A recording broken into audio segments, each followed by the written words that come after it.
नमस्कार, मैं नेहा शर्मा आपके साथ और आप देख रहे हैं जस्ट इंडिया। खबरों के प्रायोजक Oscar super speciality hospital and trauma centre.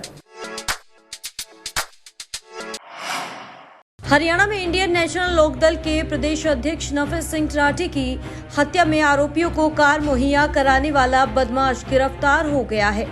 आरोपी दिल्ली के बिजवासन एरिया का रहने वाला धर्मेंद्र है। उसके खिलाफ दिल्ली में 2 मर्डर, 1 हत्या का प्रयास, पुलिस के साथ मुठभेड़ और रंगदारी के काफी मामले दर्ज है। ये सभी मामले उस पर दिल्ली में ही दर्ज है। जज्जर एसपी अर्पित जैन ने बताया कि आरोपी धर्मेंद्र कई नामी गैंगस्टर के संपर्क में था। उसे हत्याकांड से पहले गाड़ी मुहैया कराने का टास्क मिला था। उसने हत्या में इस्तेमाल हुई कार किसी और को भी दी और ये कार उसके बाद शूटर्स तक पहुंची। गाड़ी इसमें प्रयुक्त हुई थी, उसको देने में जिसका इन्वॉल्वमेंट है उसको गिरफ्तार किया गया है, जिसका नाम धर्मेंद्र पुत्र राजेश, ये बिजवासन क्षेत्र दिल्ली का रहने वाला है और कल रात को इसको अरेस्ट किया गया है। जो I-20 है वो ऑलरेडी रेवाड़ी रेलवे स्टेशन से बरामद हो चुकी है और इसका अगर आपराधिक रिकॉर्ड देखें तो पहले ये 2 मर्डर में, एक गोली चलाने के उसमें किसी व्यक्ति पर और दिल्ली पुलिस से एक मुठभेड़ में भी और कुछ अवैध रंगदारी के मामलों में रहा है। सारे पर्चे जो हैं इसके दिल्ली में जो है दिल्ली में हैं इसके खिलाफ जो भी है। तो इसने जिसको दी थी गाड़ी वो भी एक बीच में लिंक है, वो अभी आइडेंटिफाई करने में हम लगे हुए हैं और फिर कैसे वो जो गाड़ी थी वो हथियारों के पास पहुंची, तो उस सारे इशू पे जो है कार्य चल रहा है। और ये एक महत्वपूर्ण इसमें जो है कड़ी था, जो कि गाड़ी सप्लाई में महत्वपूर्ण इसका रोल था और पुराना इसका आपराधिक रिकॉर्ड भी है। तो ये पूरी आशंका है कि कई जो गैंगस्टर्स या दूसरे लोग हैं उनसे संपर्क में था। तो वो जैसे भी 4 दिन की रिमांड में अब ये पूछताछ की जाएगी और उसमें आगे जैसे भी तथ्य सामने आते हैं उन विषय में आपको बताया जाएगा। सर, ये गाड़ी इसने देर से रखी थी या मुहैया करवाई थी? नहीं, ये गाड़ी का यही चीज़ अभी क्लियर नहीं हो पाई है। तो इसका ये कार्य था कि इसको किसी ने बोला था कि आपको इनको गाड़ी पहुंचानी है, जो पूरी चेन में एक लिंक था। तो वो सारी बात जो है अभी आगे क्लियर हो जाएगी। इसमें जैसे जैसे इससे पूछताछ होगी और जैसे ये तथ्य सामने आते हैं और फर्दर एविडेंस कलेक्ट होते हैं तो ये हम क्लियर कर पाएंगे कि इसने कैसे ये आगे गाड़ी दी। परंतु स्वयं ये आपराधिक रिकॉर्ड का व्यक्ति है तो निश्चित रूप से इसको मालूम था कि ये जो गाड़ी है इसको अपराध में प्रयुक्त होगी। सबसे बड़ी मांग हमारे समाज की रही कि ओबीसी केंद्र में ओबीसी में हमारे बिश्नोई समाज को आना चाहिए। आज मैं फिर आपके मंच के माध्यम से वादा करके जाता हूं, साथियों, साफ देना पड़ेगा कि लोकसभा चुनाव से पहले हर हालत में क्या मुझे अपने आप को बेचना भी पड़े, मैं बिश्नोई समाज को ओबीसी के अंदर ला के दूंगा। कुलदीप बिश्नोई कह रहे हैं कि चाहे खुद को बेचना पड़े लेकिन लोकसभा चुनाव से पहले हर हाल में बिश्नोई समाज को ओबीसी में लाकर ही दम दूंगा। कुलदीप बिश्नोई का ये वीडियो राजस्थान विधानसभा चुनाव का है। राजस्थान में बिश्नोई समाज लगभग 37 सीटों पर निर्णायक भूमिका निभाता है। इन 37 सीटों में से 22 पर भाजपा ने जीत दर्ज की और राजस्थान चुनाव का सह प्रभारी रहते कुलदीप बिश्नोई ने इस जीत में अपना अहम योगदान भी दिया। इस प्रदर्शन के बाद कुलदीप बिश्नोई भाजपा में और अधिक मजबूत हो गए। ऐसे में अब चर्चा जोरों पर है कि भाजपा उन्हें हिसार से लोकसभा का उम्मीदवार बना सकती है।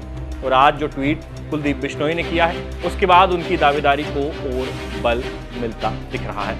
कुलदीप बिश्नोई ने एक्स पर लिखा है, आज मुझे यह बताते हुए हर्ष हो रहा है कि राष्ट्रीय पिछड़ा वर्ग आयोग ने बिश्नोई समाज को ओबीसी में शामिल करने के लिए केंद्र सरकार को सिफारिश कर दी है। इसके लिए मैं दिल की गहराइयों से अपनी ओर से और संपूर्ण बिश्नोई समाज की ओर से माननीय गृह मंत्री अमित शाह जी एवं राष्ट्रीय पिछड़ा वर्ग आयोग के चेयरमैन श्री हंसराज गंगाराम अहीर जी का आभार प्रकट करता हूं। और यदि इस लोकसभा चुनाव से पहले कुलदीप बिश्नोई इसको सिरे चढ़वा पाए तो ये उनके लिए बहुत बड़ी उपलब्धि होगी और भाजपा को भी इसका चुनावों में सीधा लाभ मिलेगा। इस मांग के लागू होने के बाद बीजेपी हरियाणा में बिश्नोई समाज को पूरी तरह से अपने पाले में कर पाएगी, तो वहीं राजस्थान में बिश्नोई बाहुल्य 7 लोकसभा सीटों पर भी पार्टी को लाभ मिलेगा। लेकिन इस पूरे पहलू की एक दूसरी साइड भी है और वो ये कि पूरा जोर लगाने के बाद भी कुलदीप बिश्नोई अपने बेटे भव्य बिश्नोई को मनोहर कैबिनेट में मंत्री पद नहीं दिलवा पाए। ऐसे में ये कहा जा सकता है कि बीजेपी में कुलदीप बिश्नोई की राह इतनी आसान भी नहीं है। Haryana staff selection commission HSSC के बाहर रोजगार को लेकर प्रदर्शन कर रही महिलाओं पर चेयरमैन भोपाल सिंह खदरी के ड्राइवर ने फॉर्च्यूनर गाड़ी चढ़ाने की कोशिश की और जान से मारने की धमकी दी। इसको लेकर देर रात तक आयोग के दफ्तर के बाहर हंगामा होता रहा।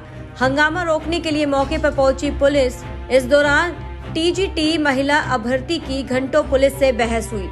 आगे चेयरमैन के ड्राइवर ने ये कहा गया है, हम जनरली बात कर रही थी मैं, उन्होंने ये कहा है कि गाड़ी ऊपर चढ़ा दूंगा और मैं पीछे हटने को हुई तो उसने एकदम से फॉर्च्यूनर गाड़ी के जिसके एकदम से ब्रेक ना लगे तो मेरे ऊपर चढ़ाता। गुरुग्राम में परिवार ने 18 साल की बेटी की हत्या कर दी है। हत्या करने के बाद उसके शव को अरावली की पहाड़ियों पर ले जाकर जला दिया गया है। उसके बाद पुलिस में गुमशुदगी का केस दर्ज करवाकर बेटी को ढूंढने का नाटक करते रहे।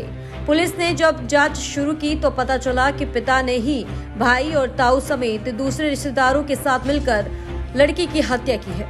फिलहाल पुलिस ने आरोपी बाप, भाई और ताऊ को गिरफ्तार कर लिया है, जबकि बाकी आरोपियों की तलाश जारी है। गुरुग्राम पुलिस के मुताबिक उन्हें 18 साल की मानसी की गुमशुदगी की शिकायत मिली थी। परिजनों की ओर से कहा गया था कि 31 जनवरी को मानसी घर से कंप्यूटर क्लास के लिए निकली थी, फिर वापस नहीं लौटी। परिवार के लोगों ने दावा किया है कि उन्होंने उसे काफी ढूंढा लेकिन उसका कोई पता नहीं चला। इसके मामले में पुलिस ने परिजनों के शिकायत पर गुमशुदगी का केस दर्ज कर लिया था। देश के प्रधानमंत्री द्वारा पानीपत से बेटी बचाओ बेटी पढ़ाओ का नारा दिया था। प्रधानमंत्री के इसी सपने को साकार करते हुए जहां हरियाणा के मुख्यमंत्री द्वारा 1,80,000 रुपए से कम इनकम वाले व्यक्तियों की बेटियों की पढ़ाई को स्कूल कॉलेज में बिल्कुल मुफ्त कर दिया गया है, वहीं 3 लाख रुपए वाले इनकम वाले परिवारों की बेटियों को 50% तक फीस देनी होगी। इसी कड़ी को आगे बढ़ते हुए पानीपत शहरी विधायक प्रमोद बी द्वारा अपने निजी कोष से प्राइवेट स्कूलों और कॉलेज में पढ़ने वाली छात्रों को उनकी फीस माफी करवाई है और फीस जमा करवाने के लिए चेक भी वितरित किए गए हैं। इसके साथ साथ ही बता दें आपको कि विधायक प्रमोद विज द्वारा गरीब, असहाय और विधवा महिलाओं की बेटियों की शादी के लिए भी समय समय पर योगदान किया जाता है। प्रमोद विज का कहना है कि उनके पिता फतेह चंद विज की याद में उन्हें करीब 9 साल से ऊपर हो चुके हैं। समाज की भलाई के लिए कार्य करते हुए और इस मुहिम को लगातार आगे भी जारी रखेंगे। माननीय प्रधानमंत्री जी जो इतना बड़ा एक कार्यक्रम पूरे भारतवर्ष में बेटी बचाओ बेटी पढ़ाओ का लिया था, पानीपत से लिया था और आज लिंग अनुपात बहुत बढ़ चुका है पूरे भारतवर्ष के अंदर, लेकिन उस काम को आगे बढ़ाते हुए ये जो कार्यक्रम कर रहे हैं 9 साल से कर रहे हैं, लेकिन आगे बढ़ाया माननीय मुख्यमंत्री मनोहर लाल जी ने। इस बार बजट के अंदर उन्होंने ये घोषणा की थी और जैसे बजट में लागू हो गया है कि जो बच्चियाँ हैं जिनकी आमदन परिवार की 1,80,000 रुपये तक है, उनकी बच्चियों को जो एजुकेशन है कॉलेज की, प्राइवेट कॉलेजों में भी उनकी कोई फ़ीस नहीं होगी, उनको फ़ीस जो है सरकार देगी उनकी फ़ीस जो है।